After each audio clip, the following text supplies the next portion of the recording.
Hi guys, this is Andy. Ngayon, i-review ko ang Gigaware K828 sa inyo. Ngayon, hindi siya ditanggal na wire. So, ito yung likod niya. Ito, kung gusto niyo ng stand. Yan, tapos yung design niya sa gilid. Yan. By the way guys, ito. So, blue ang ano niya.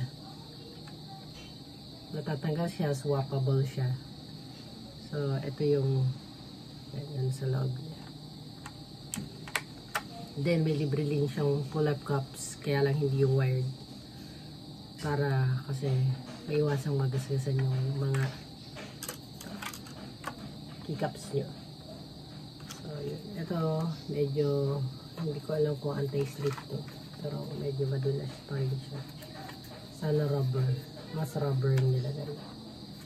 Tapos, may mode siya. So, pipindutin niyo yung function. Makikita nyo guys. Function, tapos SL. Function SL. Function, sorry. Function SL. Yan. Yung mga modes niya. Function SL. Yan. Function SL. Nice. Ayan. Yung mga modes. Ayan.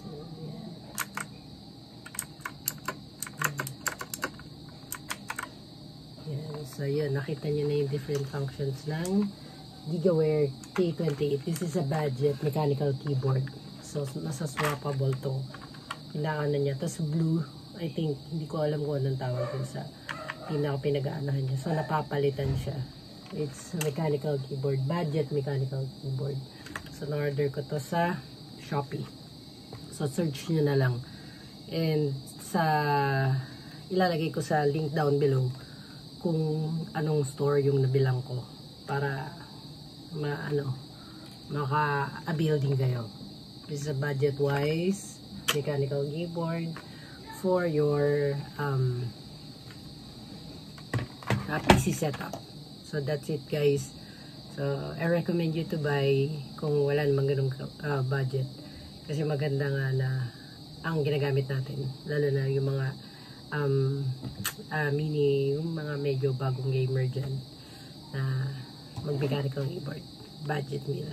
Okay, this is Andy. Please like, share and subscribe to my channel. Peace out.